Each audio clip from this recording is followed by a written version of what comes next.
আরে মোহন, সে সেখানে গেলেই ভালো হয়ে যাবে। তখন সেটা তার সংসার, তার ঘর, আমার আর কি দুবেলা দুমুঠো খেতে দিলেই হলো। আমি তো ঠিক করেছি তার সংসারে আমি কোনো ব্যাপারে নাক গলাবো না। সেটা একদম তার রাজত্ব, আর সেখানে সে রাজরানী। শোনো, মন খারাপ করার কিন্তু কোনো সময়ই তুমি পাবে না। একটা সংসার চালানো সে কি চারটিখানি কথা? কাঁদে না মা, কাঁদে না। কাঁদছো কেন? আজকে কত খুশির দিন। এসো এসো, বসো ওখানে, এসো এসো এসো। আয় বস এখানে, বস এখানে বস। প্রিয়া বস। থাক। আয় পূজা, আয় আয় আমার সাথে।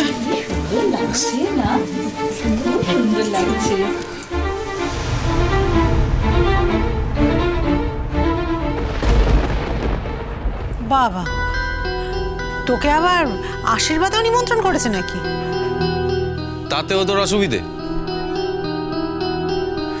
বাবা আমি বলছি কি, তুই না নতুন করে কিছুর মধ্যে জড়াস না বাবা। কিসের মধ্যে জড়িয়েছি আমি মা? ভালো লাগে না। আচ্ছা, এই মেয়েটার তোমার উপর এত আটা কেন তুমি বুঝতে পারছি না? হ্যাঁ, তার বিয়ে, তার আশীর্বাদ, সেখানে তুমি গিয়ে কি করবে? জিজ্ঞেস করবে? ফোন নাম্বার দেবো? কার ফোন নাম্বার দেবে? হ্যাঁ, ওই যে ওই মেয়েটা যার কাছে তোমার এতগুলো প্রশ্ন, তাকেই বরং ফোন করে তুমি জিজ্ঞেস করে নাও। কারণ আমার কাছে এই এতগুলো প্রশ্নের একটারও জবাব নেই যে ও কেন আমাকে ওর আশীর্বাদে ডেকেছে। এটা তোমার জানা নাও থাকতে পারে, কিন্তু তোমার ওখানে যাবার জন্য এত কেন ছটফট করছো, এর উত্তরটা নিশ্চয়ই তোমার জানা আছে। আশ্চর্য ব্যাপার, একজন তার আশীর্বাদে নেমন্তন্ন করেছে, যাব না? এতদিন ধরে একসঙ্গে কাজ করলাম। তাছাড়া আমার এত বড় একটা বিপদেও পাশে এসে দাঁড়াবে, বলতে গেলে ওর জন্যই আমি ছাড়া পেলাম। কই, এসব তো একটা কথাও বলছো না। আমি তো সেই কথাটাই বলছি, যে এত আঠা কিসের? কিসের? কি মুশকিল রে। আমি যে কথা বলছি, তুমি এবার থামবে? চুপ করো। আশ্চর্য, মেয়েটা যখন ছেলেটাকে ছাড়িয়ে আনলো, প্রাণে বাঁচালো বলতে পারি, তখন খুব ভালো লেগেছিল না? এখন বড় বড় কথা বেরোচ্ছে। হতো তোমার দ্বারা কিচ্ছু নেই হতো। আমরা কিচ্ছু পারতাম না আমরা। অথচ ওই মেয়েটাই তো কোথায় কোথায় সব ঘুরে ঘুরে প্রমাণ সব জোগাড় করে এনেছে। সেই সমস্ত প্রমাণ সব দাখিল করেছে। সেটাই তো ভাবছি আমি, যে এত কিছু করলোটা কেন? হ্যাঁ, না মানে চড়িয়েও তো গেছিল, থানা থেকে ছাড়িয়েছে, কিন্তু ওই মেয়েটা এত কিছু করলো কেন? হ্যাঁ ভাই, ওই মেয়েটা কোথায় কোথায় ঘুরলো, কার না কার সঙ্গে দেখা করলো, অনেক কিছু করলো। ওর আপত্তিটা কোথায়? হ্যাঁ, কিসে আপত্তি তোর? মেয়েটা এতগুলো জায়গায় ঘুরে প্রমাণ জোগাড় করেছে, চড়ুইদের বন্ধুদের কাছে গেছে, সেখানে সাহায্য চেয়েছে, তার জন্য আমি বেরোতে পেরেছি, এটা তোর আপত্তি? তখন বলতে পারতি চোখে গিয়ে যে এত কিছু করার কোনো দরকার নেই, আমার ভাইটা জেলে পচে মরু। আরে আশ্চর্য ব্যাপার, আমি এসব কথা বলেছি নাকি তোকে? একটা জিনিস আমি স্পষ্ট লক্ষ্য করেছি ভাই, ওই মেয়েটার সম্পর্কে কিছু বলে তোর মাথায় একেবারে আগুন। এই বেইমানি করিস না দিদি। যে যেই উপকারটা করেছে সেটা মনে রাখার চেষ্টা কর। শোন ভাই, আমি না অনেক অনেক উপকার দেখেছি। হ্যাঁ, চলো দিকে, অনেক উপকার দেখেছি। হ্যাঁ, শোন, লালন যেটা বলেছে না, একদম ঠিক বলেছে। তোরা কি রে, মেয়েটা হতোখানি করলো, মনে রাখ ডলি। আচ্ছা মা, যে মেয়েটার সঙ্গে আমার ভাইয়ের কোনো সম্পর্ক নেই, সেই মেয়েটাই পুলিশ বাবুর পায়ে পড়ে আমাকে দেখাচ্ছে, তোমাকে দেখাচ্ছে আমি নাকি ওর ননদ, তুমি নাকি ওর শাশুড়ি। হ্যাঁ মা, ওর সঙ্গে নাকি ওদের বিয়েটা যেন না ভাঙে, এত কথা বলছে। মা, যদি সত্যি আমার ভাইকে বাঁচানোর থাকতো তাহলে অন্য কথা বলে বাঁচাতো। ওই কথাটা কেন বলতে গেল তুমি একবার বলো তো? ওই কথা বলেছে বলে আজকে আমার ভাইকে নিয়ে গোটা বস্তিতে ঢিঢি পড়ে গেছে। মা, সবাই মিলে আমার ভাইকে নিয়ে আলোচনা করছে শুধুমাত্র ওই মেয়েটার জন্য। কেন বলো তো? হ্যাঁ, ওই এসব কথা বলতে গেল কেন বলো তো একবার? আর ভাই, সেদিন ওই মেয়েটা অত কথা বলে গেল, তুই তুই দাঁড়িয়ে রইলি ভাই, কোনো প্রতিবাদ করলি না? এই প্রতিবাদ আমি করেছি, তুই হয়তো দেখিসনি, কিন্তু আমি প্রতিবাদ করেছি। তাছাড়া তখন কি প্রতিবাদ করার সময় ছিল নাকি? বাড়ি ভর্তি সে অত পুলিশ, ছেলেটাকে আমার হিড় করে টেনে নিয়ে চলে যাচ্ছে।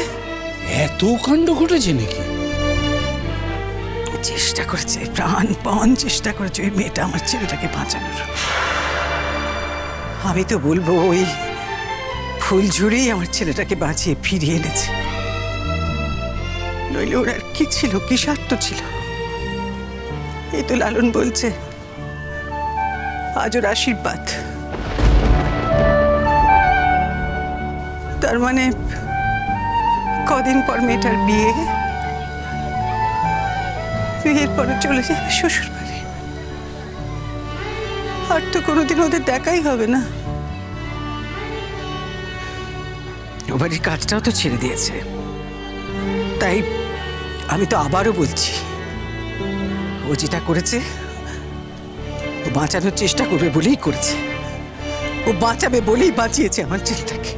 এই মেয়েগুলো না পারে না এমন কোনো জিনিস নেই মা। হ্যাঁ, সব করতে পারে, ওরা সব পারে করতে। মেয়েটার বিয়ে ঠিক হয়েছে ঠিকই, কিন্তু যতক্ষণ না বিয়ে করে চলে যাচ্ছে ততক্ষণ আমার বিশ্বাস নেই। আসতেই তো পারে, এসে তো আবার আমার ভাইয়ের ঘাড়ে উঠতেই পারে। কি বলছিস তুই দিদি এগুলো? ভাই, আমি যে কতগুলো বলছি তো শুনতে খারাপ লাগছে তো, কিন্তু বিশ্বাস করে এগুলো সত্যি কথা। যে মেয়ে এত কীর্তি করতে পারে সেই মেয়ে এসে তো পরে বলতেই পারে যে আমি এতগুলো মানুষের সামনে তোমাকে বললাম, কই তখন তো তুমি কোনো প্রতিবাদ করলে না, আর এখন তুমি আমাকে কেন ফিরিয়ে দিচ্ছ? পারে পারে ভাই, এইসব মেয়েরা সব কিছু করতে পারে, আমি জানি। তাছাড়া ঝগড়াটে মেয়ে, আমি প্রথম দিন দেখেই ওকে চিনেছি। বাইরে থেকে দেখে সবকিছু চেনা যায় না রে দিদি। এই যে আমাদের বস্তিতে এত কথা হয় তোকে নিয়ে, তুই নাকি তোর স্বামীকে আটকে রাখতে পারিস না, কিন্তু কথাটা কি সত্যি? সত্যি নয় তো, তুই তো চেষ্টা করেছিলি, তাও তোদের সম্পর্কটা টেকেনি। কিন্তু ওই লোকগুলো কিন্তু এই কথাটাই বলে। এবার সেটা ভুল না ঠিক কে বলবে? কাজে নিজেকে দিয়েই বোঝ, মানুষকে বাইরে থেকে দেখে যা মনে হয় তা সব সময় নয়। কাজেই না জেনে শুনে একজনের সম্বন্ধে ছোট কথা বলিস না দিদি, বলিস না। ভাই আমার ঘাট হয়েছে, আমার ঘাট হয়েছে, বিশ্বাস কর। ওই মেয়েটার সম্পর্কে আমি আর কোনো কথা বলবো না। বলা তো উচিতও নয়। যেই মেয়েটা তোর ভাইয়ের এত বড় উপকার করলো, জেল থেকে বের করলো, তার ঘাট থেকে সব দোষ তুলে নিল, তার সম্বন্ধে তোর কোনো কথা বলা উচিতও নয়। আর বলা একদম বলবি না, খবরদার বলছি আমি তো। বাবা থাম না তোরা, থেমে যা না এবার। আমি বলছি কি, আমিও না বুঝতে পারছি না সত্যি সত্যি যে তুই ছেঁড়া গামছার টুকরোখানা নিয়ে কোথায় যাচ্ছিস বাবা? সত্যি সত্যি কি তুই এটা ওই ফুলঝুরিকে দিবি নাকি? হ্যাঁ, এটা ওরই পাওনা। মানে সবকিছুর এত মানে খুঁজতে যাস না দিদি, যেটা বলছি সেটা ঠিক। লালন, এই শোন, আমি ভাবছিলাম যে তোর সাইকেলটা নিয়ে একটু যাবো। শোনা, তুই তো মানে সাইকেলে যাবি, হেঁটে হেঁটে তুই যাবি না, কি নিয়ে যাও, আমি ভজার বাইকটা নিয়ে বেরিয়ে যাবো। ভাই না না না না না, আমার সাইকেল দরকার, আমি হেঁটেই যাবো, তুই যা। আরে বাবা বলছি তো, আমি ভজার বাইক নিয়ে বেরোই, মাঝে মধ্যেই বেরোই, তেলও ভরে দিই। আমার সাইকেল নিয়ে যাও, আমি এলাম। কখন আসবি? কখন আসবো মানে যেমন ফিরি তেমন আসবো। আরে আমার তো ডিউটিটা আছে, আমি ওই আশীর্বাদের বাড়িতে যাব, একবার দেখা করে চলে আসবো, তারপর তো দিদার বাড়ি গিয়ে আমাকে ডিউটি করতে হবে, ডিউটি শেষ হলে চলে আসবো। আসছি আমি। কিচ্ছু হয়নি, ঠিক আছে বাবা। হ্যাঁ, একটা কথা বলি, একটুখানি দাঁড়িয়ে যা, একটু বসে যা বাবা, যাওয়ার সময় বাধা পড়েছে, বেরোতে নেই। কি এগুলো বাজে কথা? কিচ্ছু হয়নি আমার, আমি এলাম, নিয়ে যাও সাইকেলটা। এই নতুন কাজের খোঁজটা করিস বাবা, হ্যাঁ? ওই একটা জায়গায় কাজ আছে বলে গেড়ে বসে করিস করিস, কাজের খোঁজ করিস। হ্যাঁ, একটুখানি দাঁড়িয়ে গেল না ছেলেটা। দুগ্গা দুগ্গা, সাবধানে সাবধানে যাস। আশ্চর্য মানুষ তুমি।